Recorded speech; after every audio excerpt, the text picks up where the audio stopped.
Hello, everybody. Welcome. I am Elizabeth Johnson from Wari, and we have partnered today with the Black Embodiments Studio and the Jacob Lawrence Gallery at the University of Washington to bring you this double feature of Ilana Harris Babou's work. We're super excited about it. If you did not already know, this is the last weekend to see Ilana's video Human Design at Wari. You can go to our website and make an appointment. And the long con, the other artwork that we'll be viewing today was on view at the Jacob Lawrence Gallery via the Black Embodiments Studio earlier this year. So I'm gonna stop talking, let our videos play, and then we'll be joined by Ilana herself and Kemi Adeyemi from the Black Embodiment Studio for a little talk back about the work. Thank you.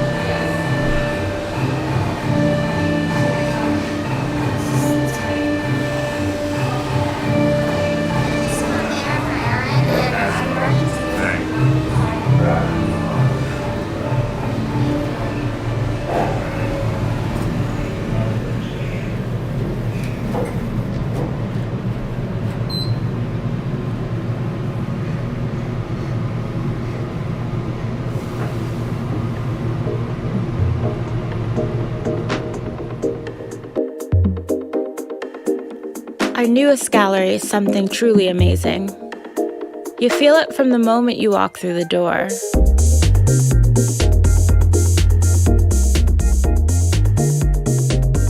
The most pleasing environments are a reflection of human design. A study in balance, symmetry, and perfect proportions. Design is a discipline of addition by subtraction, where less becomes more, and calm is created through continuity.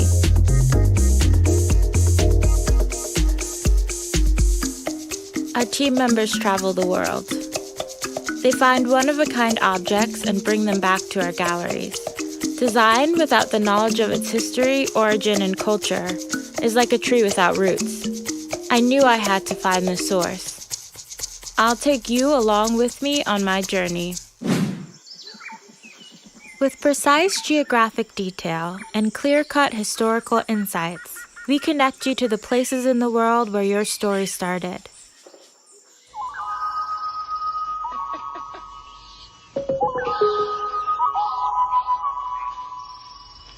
You know, good design has to be seen and experienced to be understood. I went looking for something that could be understood by anyone, anytime, any place. My training was instinctual.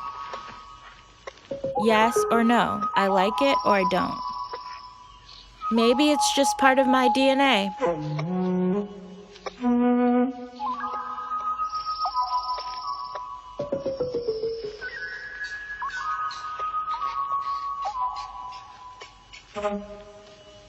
And you never know what's just around the corner.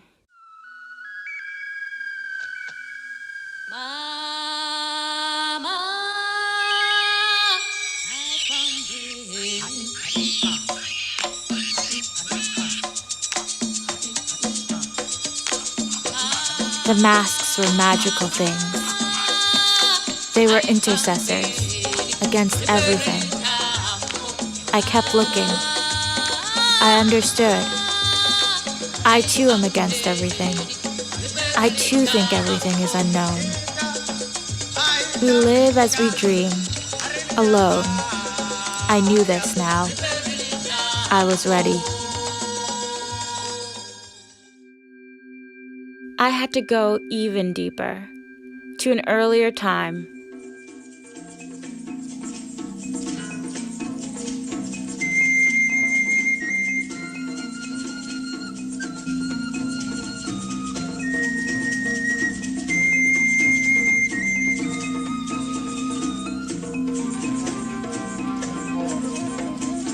What is it about these shapes that they're still so compelling today? Customers deserve to know where they come from. And so do I. It's not just a job. It's not work. I breathe design. Drawing on an artisan tradition, these one-of-a-kind objects provide a life-changing source of income.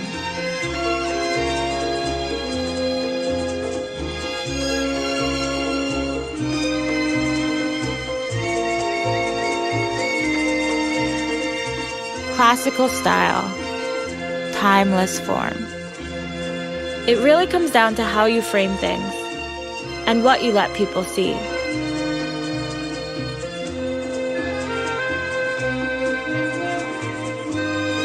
The goal is to strip away excess and get down to fundamental ideas.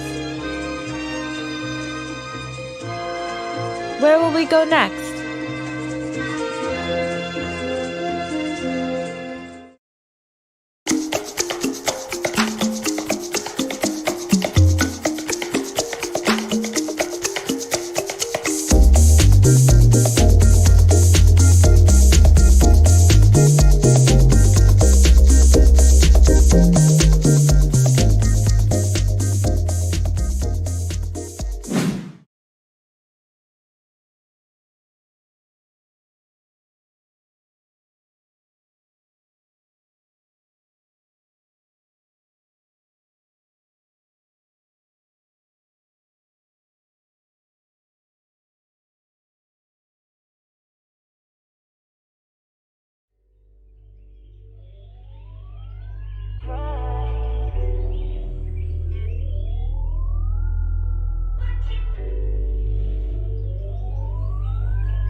We,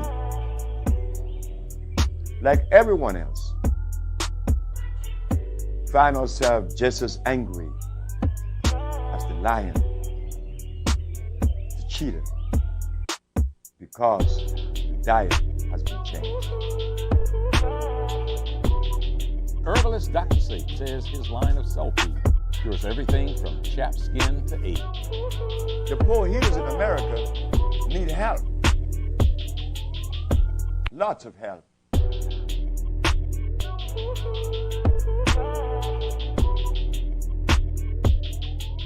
Miss Cleo has an amazing ability to see through the shadows to the truth and to understand what's really happening to us. Truth is dimensional, my dears. It is not one-dimensional, it is multi-dimensional.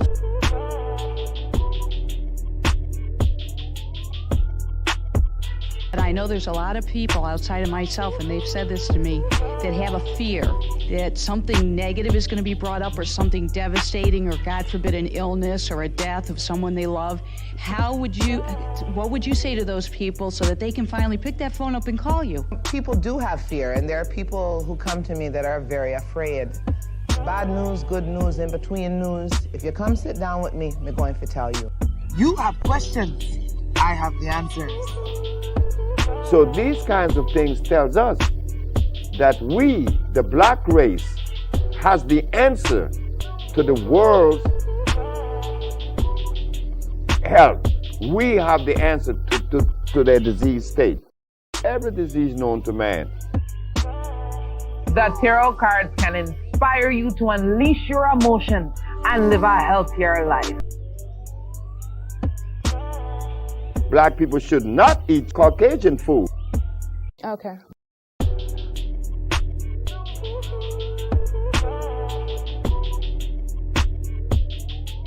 Could you tell me what type of direction is my life headed into? Well, there was a lot of time spent at the hospital, obviously, here. Was this a male that passed over? My husband. It was a good thing. It was nothing but pure power struggle, correct? I made a statement that I was going to do something to help humanity. But when I made that statement, I also knew that I was going to come up against the established or prevailing philosophy of life. People have been criticized and jabbed at and talked about throughout the privileges for having different beliefs. And apparently I am no exception. I live different. I see different. I feel different.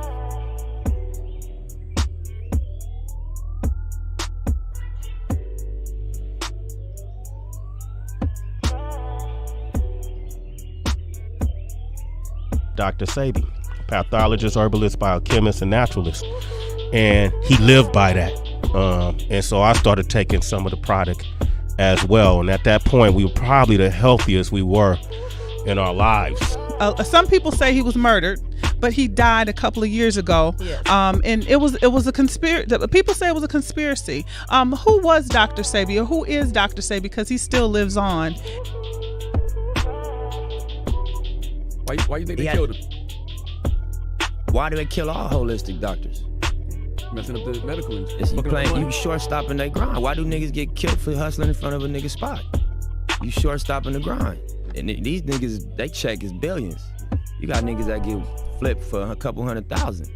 So you playing with some pharmaceutical money. This guy claimed to have cured like 30 AIDS patients and like 30 cancer patients, but none of this has been proven. Nipsey was gonna do a Dr. Sebi documentary that was gonna bring down the whole pharmaceutical industry, and that's why they killed him. Big pharma shit. Dr. Sebi, he was involved in a money laundering scheme, and he was jailed. They found him, they arrested him with some money, and he was jailed and died while in prison, while he was being escorted. Come on, man, cut it out. You don't think cut that shit out. I mean, Big Pharma don't care about no damn rappers. Skeptics now worry me, because me, I know what I know. Me, I know what I believe. You understand me? They're the ones that get nervous after me, I pull everything out of their closet. And there has been a lot of predatory behaviour. When the FTC settled charges with the companies behind the Psychic Readers Network in 2002, the one that featured Miss Cleo, they found that over one 3-year period, they had charged people about $1 billion and had collected half of it. They took in $500 million. I had no idea psychics could make that much money. Miss Cleo became the most famous of these TV psychics thanks to her over-the-top and fake Jamaican accent. The Seattle PI reported in 2002 that Miss Cleo used at least 7 different pseudonyms for different identities. Although it is a constant challenge, I will continue. I will not allow them to stop me. I will teach and help those who seek the knowledge. These questions should be asked. We have the right to question everything. Why not? After all, I'm the son of Africa.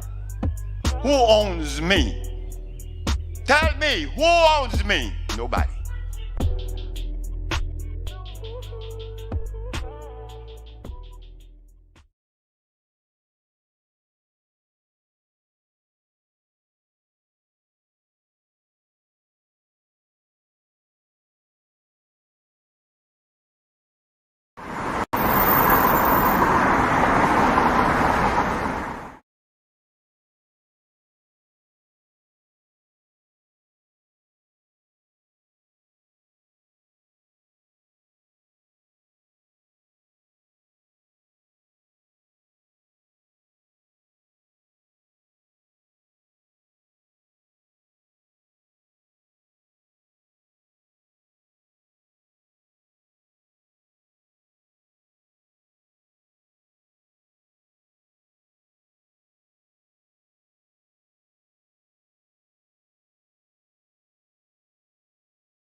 In visual art from Columbia University and a BA in art from Yale.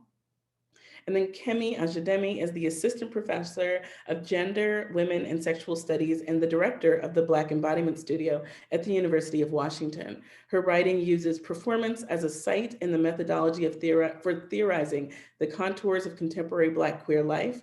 Her books include Feels Right, Black Queer Women's Choreographies of Belonging in Chicago, and the co-edited volume, Queer Nightlife. Recent writing has appeared in GLQ, Women in Performance, and the Routledge Companion of African American Art History.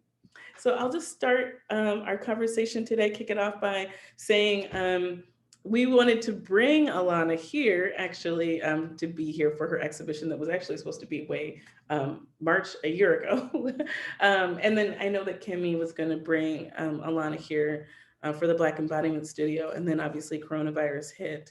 I know that you were able to commission Ilana to do the new video, the long con. So I wanted to talk a little bit about that process of working together, and then obviously let Ilana explore a little bit more about what the long con is about.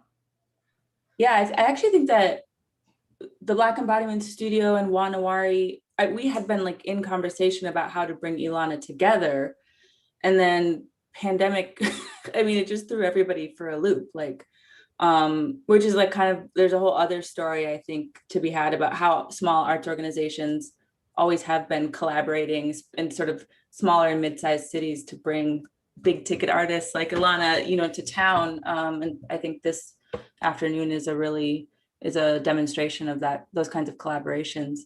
But yeah, so the Black Embodiment Studio we'd been in conversation with you, Ilana, to bring you in spring 2020, right? Is that, what year are we in now? Yeah. Spring 2020, bring you to give a public talk, to meet with the arts writing residents, to just kind of be in Seattle for a few days, see what's going on here, meet with people here. And then of course the pandemic, we couldn't do that. And so there was kind of an administrative scramble to basically be like, well, how can we still get Ilana money, right? Like, you know, because the ways that our money is typically tied up in kinds of public programming, at least my money, you know, where the emphasis is on proximity, liveness, but especially at the beginning of the pandemic, and certainly now, we were all very concerned about artists who make money by like speaking tours and things like that, and certainly the kinds of commission fees that they can get for talks and stuff like that. So there was very much an emphasis, like, what can we still do to basically support Ilana? Because we've already, you know, I think we've already kind of committed the money to the artist, and the artist we can't like pull that money away just because they can't show up. And so I was really, really happy that my funder was like, well, let's, you know, we can translate that into a commission.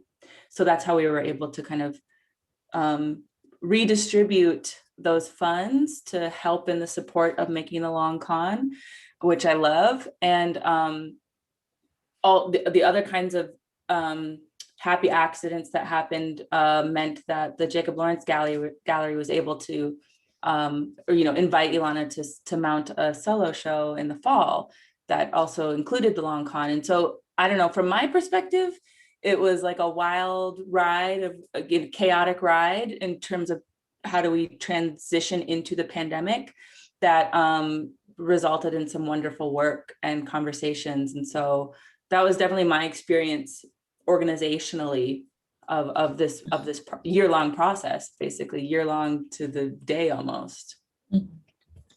Yeah, I mean, I think like there's, in some ways I'm grateful for like a sort of the fact that we're able to have a more sustained conversation with one another.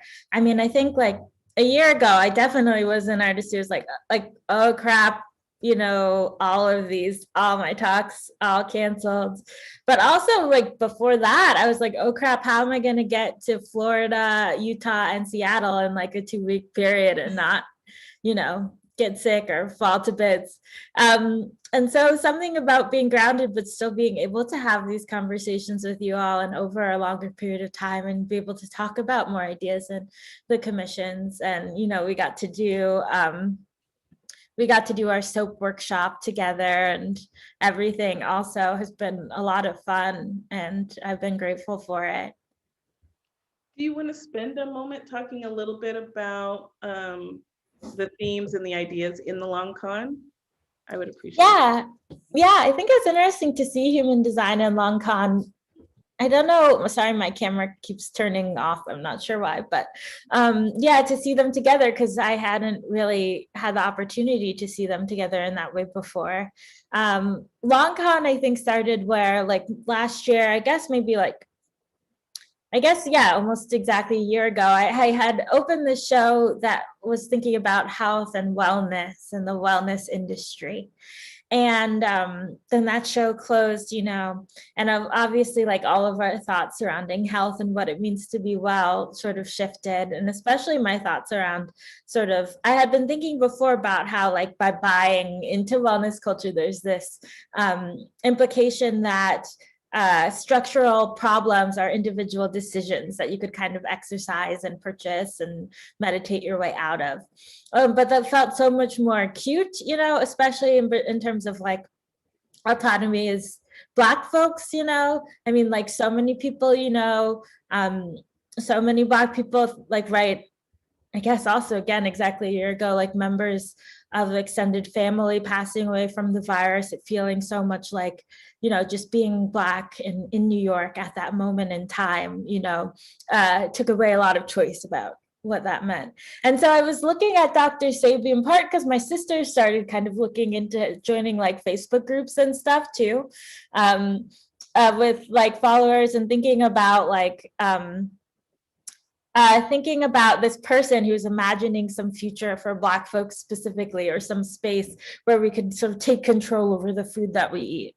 But also then him as this like really kind of complicated figure. Like, for instance, my sister got kicked out of the Dr. Sebi Facebook group because someone was on there saying they couldn't breathe, and she told them to check their blood oxygen levels. And they said, like, anyone who doesn't adhere to his belief system, like, don't comment, And so, so I started thinking, like, what does it mean to be a con person when the whole system you're within is a con or a scam?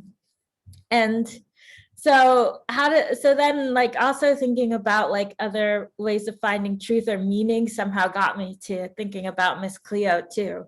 And the initial idea in my head was sort of like, what if Miss Cleo was like trying to divine what happened to Dr. Sebi, with folks thinking that he died under mysterious circumstances. And then that kind of turned into something, sort of meandering. I got a hold of Miss Cleo tarot deck. And so that kind of started to become collages that worked together in there too. And I think a lot of that too is me trying to think about with the Jacob Lawrence Gallery specifically, like how to make a show that holds the space when I also can't ship anything out to Seattle. So new ways of working in multi-channel video, or making things that could be printed out in Seattle that could make sense. Yeah, I have one, there's a lot of great content there, and I have a lot of different kinds of questions that, like, on one hand, I'm like, I want to go, let's wormhole. And on the other hand, I would want to like, be like, let's, one of the things I'd love to hear you talk about is your relationship to narrative, like, where human design, well, in a lot of your work, there is a kind of a start to finish narrative, and that it uses a lot of voiceover, right, which is meant to sort of guide us through the content in a certain kind of way. And then also what we see in the long con, which is a lot of collage and a lot of multiple layering that isn't necessarily present in the same way in human design. I'm just wondering, if you, it might be a little bit of a question of like your training, like where you come to narrative as a modality of your practice, and if thinking in terms of collage has adjusted your thinking about previous works. Yeah, I think in some ways for me, in terms of my like actual process, it's always felt sort of like collage to me, which is that even say in the narration of my videos, I'm like getting text from all over the place, all these disparate sources, and then kind of putting them next to one another and seeing what happens. And similarly, like shooting video, I often like kind of go out and sort of speculatively shoot a whole bunch of things. And then whatever it is that sort of resembles narrative sort of comes together in the editing process. So I kind of stack things up and keep shifting them next to one another until a story is kind of told. In human design, I had to plan ahead a little bit more because I was going all the way to Senegal, so I needed to have some idea of where I was going to end up since I was outside of the studio. But within that, like, I set up a few different scenarios and then tried to play around until some sort of narrative arc ended up coming together, where it was this, suddenly this character was confused about whether or not she was finding herself or finding the objects. But I wasn't so sure about it going into it.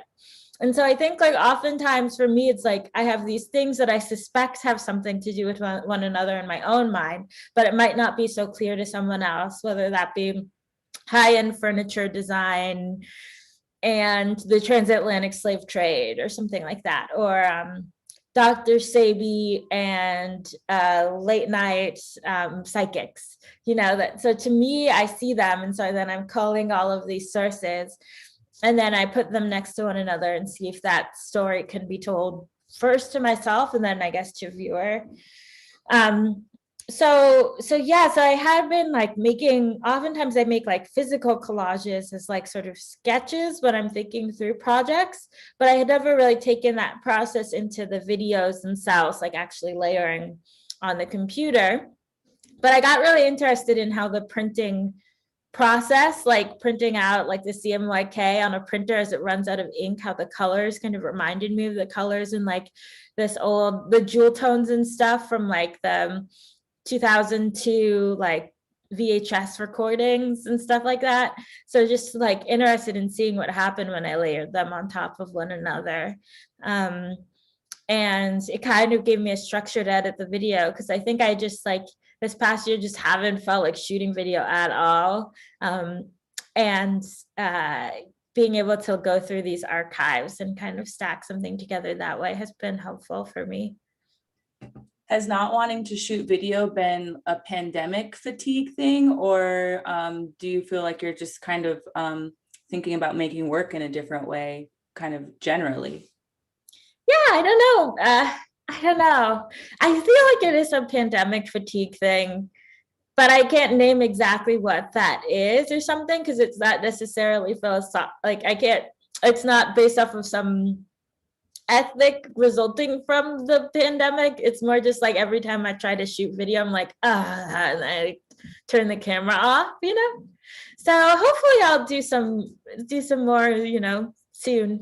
But right now, like just going through the archives and going through things online and putting them together has been an easier way for me to get back into editing. Well, I was actually thinking similarly to Kemi's question. Your work always has your physical body like implied, right? Like in it. And so in the pandemic, like we're so exhausted, I could see like you being a subject, you know, either inadvertently or on purpose in your work might feel like too much of an ask, right? Like you can kind of, in the long con, Dr. Sebi and Miss Cleo are subjects, but not you, right? So you can kind of step back from it a little bit, is what I'm thinking. I don't know if that resonates at all, but. Yeah, that resonates.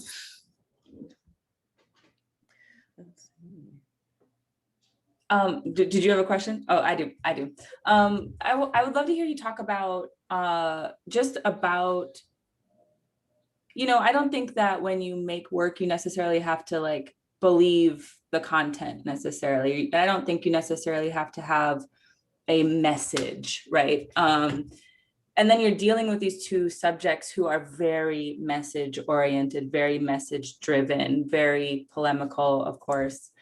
I'm wondering if you could talk a little bit about what your relationship to this idea of the con person and what we hear kind of repeated in terms of language and visually, the fool, the skeptic, conspiracy, right? All these other ways of like kind of undermining not only a Dr. Sebi and a Miss Cleo figure, but also the person who might be believing them. Like there's a question of like, who is the fool, who is the skeptic, and when does the fool or the skeptic turn? When is that somebody being duped, or when is that somebody who's actually really attuned and aware of something happening, whatever that something might be here, you know, pharmaceutical overreach, basically. So I'm just wondering if you could talk a little bit about, like what, I don't know, I don't even want to say like what your beliefs are about the work that they were doing, but how might your work be thinking through those lines, the very blurry lines between the fool and the enlightened person? Mm-hmm. Yeah, I mean, I think in a lot of ways, like the piece is the question you asked or something, if that makes sense. It's like almost asking those questions more than answering it, or the questions I'm asking myself. So in some ways, like moving through this content and looking at both of them, they provide me with hope, and then sometimes like confusion or despair. And in some ways, the fool and the skeptic are like me, you know, the artist, like in the process of mining through all of this.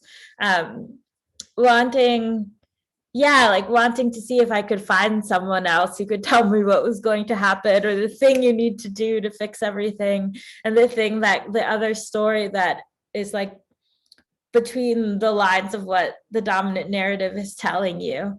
And I don't know, I guess maybe working on the piece, I saw both of them almost like your kind of weird aunt and uncle or something, that like sometimes they go off on tangents, but like they say things that really like, they give you like really valuable bits of knowledge, and you like kind of integrate them into your life, and maybe you see them on like the holidays or something like that kind of figure. And I think thinking about figures that I have like a sort of a warmth towards, in a way that maybe other kinds of figures that I mimic in some of my other works are a little bit different. I feel a little bit more separate from, say, like Gwyneth Paltrow or something like that, right? But yeah, sort of like the piece operating somewhere between like hope and disappointment. Well, yeah, and I wonder, I know that we're on Zoom right now, but it would be nice maybe to talk a little bit about the installation version, because it's a different edit, right, of the long con that was in the Jacob Lawrence Gallery. And adjacent to the piece, there are a series of tarot cards that are a kind of timeline, a long timeline that contextualizes Dr. Sebi and contextualizes Ms. Cleo within the brutal history of the medical industry's use and abuse of Black bodies. And so I'm wondering if you could talk a little bit about maybe some of the, not necessarily the differences, but what the relationship between the installation version of this work is to then seeing it, you know, on a Zoom screen, or just seeing the video component alone in and of itself. Yeah, I think like this is an interesting format, because I think like the single channel version of it is maybe a version I've never actually imagined an audience really engaging with. And so it's like a kind of a new way to contextualize it. I think like when the show opened at Jacob Lawrence Gallery, I kind of still didn't, the piece I think still wasn't totally finished. And I'm actually still making a video about Dr. Sebi now that maybe I can share with you all when it's done. And so I felt at the time, the earlier version where it's kind of just their voices and it doesn't have these kind of external folks talking about them, that I wanted to like give people a direct path to all of the things I was thinking about when I was making the video, whether that be like the Tuskegee syphilis study, you know, or things like that, reasons why someone might turn to Dr. Sebi. And so I made these kind of tarot cards in a timeline form to lay that out for a visitor. And that piece is actually, maybe it's like 6 channels in total, or 5 or 6. So the screens are all kind of showing you different, they're each on their own timetable, I guess, like in terms of how they loop, some faster and some slower than others. And so I think, you know, it's interesting because I imagined it as something that's really about what it's like to be in physical space with it, even though I've never been in physical space with it. So I don't know. And I made few, like another kind of version of it since then too, that's part of this longer edit that you saw, and some other looping videos that I installed like a few months after that, and still kind of morphing and playing around with it. Well, and yeah, the continuing editing and the morphing and playing around with it also is a reflection of the kinds of work that Dr. Sabie and Ms. Cleo were doing in terms of refining their own image as like public figures, and refining their own, like what their practice kind of looks like. So yeah, that was just sort of an offhand thought that I had. I would like to hear you, when we started this conversation, you were like, oh, it is kind of strange to watch the long con next to human design. There are ways that they feel really related and ways that they do feel like very kind of distinct. So I'm wondering if you can just talk a little bit affectively, like what it is like for you to see that work put together. Yeah, I mean, I think in both of them, I was thinking about like some notion of like provenance or origin, and finding origin of people or objects or food, I guess. Working on human design, it's like some of the soundtrack comes from like Alex Haley's roots, and some of the things I'm saying come from Heart of Darkness, or they come from Ancestry.com ads and stuff like that, in addition to like, furniture design catalogs. And I'd been interested in the stories about how they talked about sending team members out across the globe to find these one-of-a-kind artifacts and bring them back to the store. And Dr. Sabie has like a lot of things that he says, that like he wrote this long letter that you can find online to Robert Mugabe, saying that he should join forces with him to create a African cell food that would be like a diet for the Black peoples, and that, but like we could go back to Africa and join Mugabe and like eat a vegan diet. There's this interesting vision too about like placing, I think in both, in looking at Dr. Sabie and in human design, I was thinking also about maybe this Black American impulse to like place Africa in the past too, or something, like not a contemporary thing, but only look at it in terms of like what we perceive to be our origins and history. Like when I go to the House of Slaves at the end of human design, I was really interested in how all the photos I find of it by like photographers, specifically Black American photographers, are in black and white. And I was like, why is that the case? Because when you actually go there, it's bright coral and aqua and yellow, and it looks like really like kind of like this juicy vacation-y palm tree location. And so why does everyone photograph it in black and white, right? In some ways, it's like to place it back into the space of what it holds in our psyches as like a somber place for reflection on the past, and not a place with this contemporary unfolding. And so, I think like that's what some ways I see it tying together, whether it's like he says that you should eat his diet for your genetics, like that, and you should. And so there are a lot of, in a lot of ways, I think both that impulse of like searching to find some point before everything went wrong, is present in both pieces.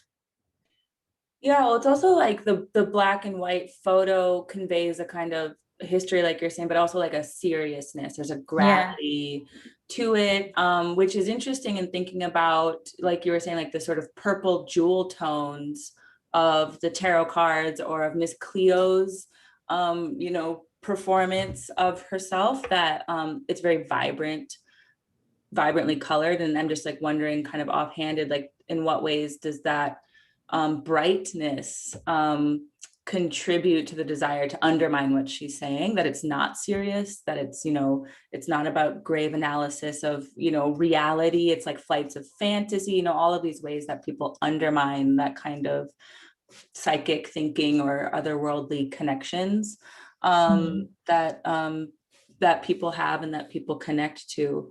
I guess I didn't really have a question about that, but as you were talking about like the grayscale photo, that was the purple is so prevalent in the work, and it's really also prevalent in the installation as well. It's like the main it's the main color basically. I liked how you sort of historicized your work as being interested in the notion of provenance or origin.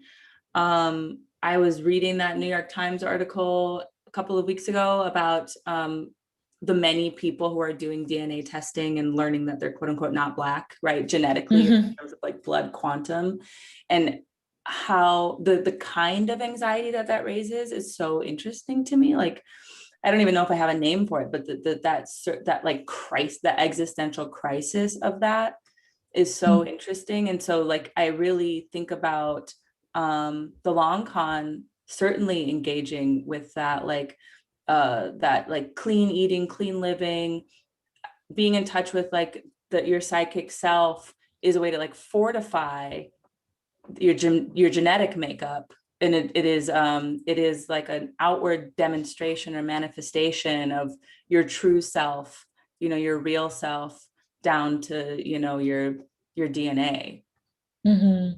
Yeah, and I think it's interesting that you bring that up, because I remember I listened to like the podcast about that article, and then I was listening to another podcast that day that was about like how we see sort of things like Google, like GPS, like as an oracle almost nowadays. We trust it, we give it the same trust that maybe we would have given like the Oracle of Delphi back in the day, right? Where people can die because they follow their GPS out into the desert, like trying to interpret what it's telling them, and believing that it knows the truth.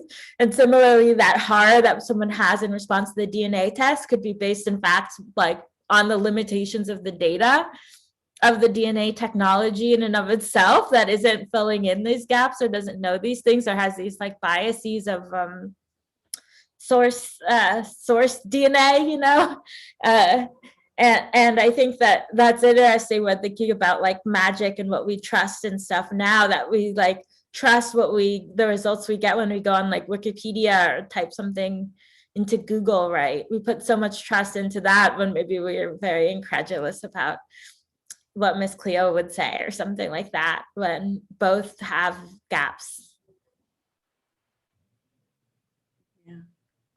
I totally agree with that. You've shown it like a lot of different places, right? You were in the Whitney Biennial for the last one. What are you kind of looking forward to next in your career, especially as things are opening up?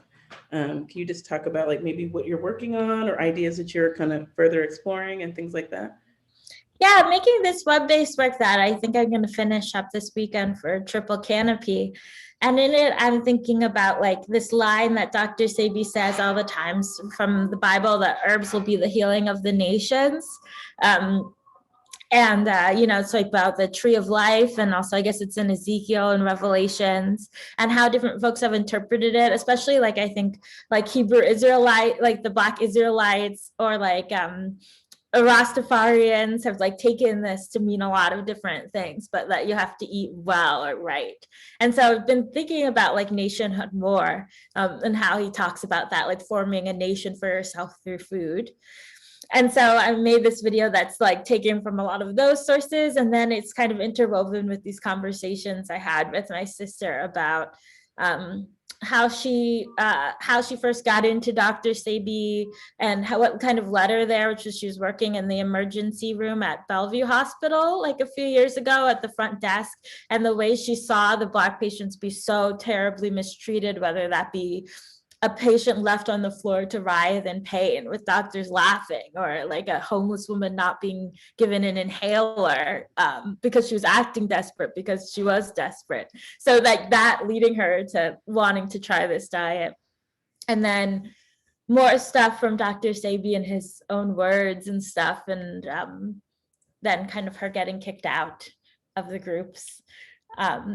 And so I'm working on that, and then hopefully that'll be online like next month, and I could share it with you all. But it's something you kind of scroll through different videos. Very cool. Well, I wanted to see if Kemi had any last questions. Oh, I have like lots of questions, but we can continue our conversation in the months. I'm like very grateful to like be in conversation with you, to see your work. I like really am energized by it, by the tone of it.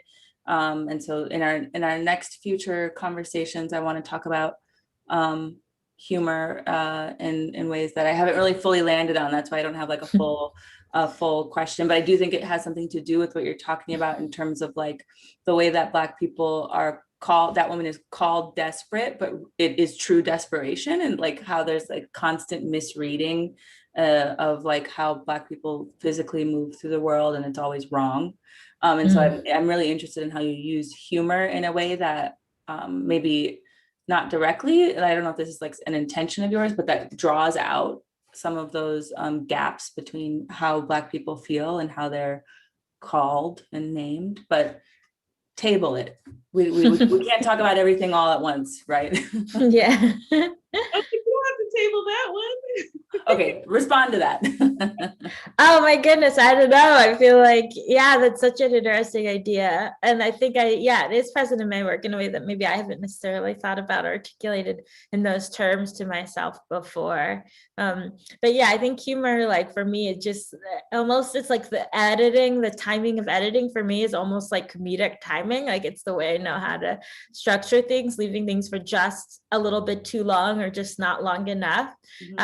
And what happens when those things come together, or it's like the sugar on a Tylenol tablet to help you take down the bitter medicine. Like humor is kind of like that for me too, but I kind of manifest in a lot of different ways, sometimes in a way that feels almost like intuitive or something, that I'm not necessarily ever thinking, how do I tell a joke or something, but that it just sort of happens. Yeah, because it is kind of like, some of the ways that Black life is lived, it's so ridiculous that, it's like, why are people surprised that there's a Dr. Sebi or a Miss Cleo? And why are you surprised that a Black artist might be deploying humor in a particular kind of way? It doesn't release their work from seriousness. Like there are serious critiques that are happening that Dr. Sebi and Miss Cleo are lodging, like very serious, well-informed, historically informed critiques. So yeah, I think I just love how you draw out those critiques, and the way that humor is a big part of that. I totally agree. I think we're so used to hearing the Black pain story, right? So like you tapping into this humorous aspect is people are able to actually hear the message in a very different way, so in the gallery before the last shutdown, I was able to have these interesting conversations with folks using human design as the tool to talk about cultural appropriation. And people were kind of like, well, I didn't think about that when I went to Restoration Hardware, but like, because it's funny and like you go through this whole journey with you in the 6 minutes of the film, people are actually able to start thinking about where objects are from, and like, should Restoration Hardware or whoever else be actually selling these cultural objects, and like, where they're not in a defensive place, right? So I think it's really powerful. The humor is a really powerful tool to me. Thank you. Great. Well, I thank you both. This was super fun. And I've been wanting to work with Kemi for a really long time. I really have wanted to bring Ilana's work here, as we talked about. I'm glad it worked out in the way that it worked out, actually, because we were actually able, just like you said, to spend more time delving into your work and getting to know it much better. So please, if you haven't already, go to the Jacob Lawrence Gallery in particular. They are showing the Nettie exhibition right now. Follow the Black Embodiments Studio. They have amazing talks and lots of other really cool stuff going on. And then follow wanawari.org for more programming. And this won't be the last you hear of Ilana Harris Babou. Thanks for spending your Saturday afternoon with us. Thank you. All right, see you later. This is a lot of fun. As always. Thank you too. I'll be following up over email later today. Cool. See ya. Yeah.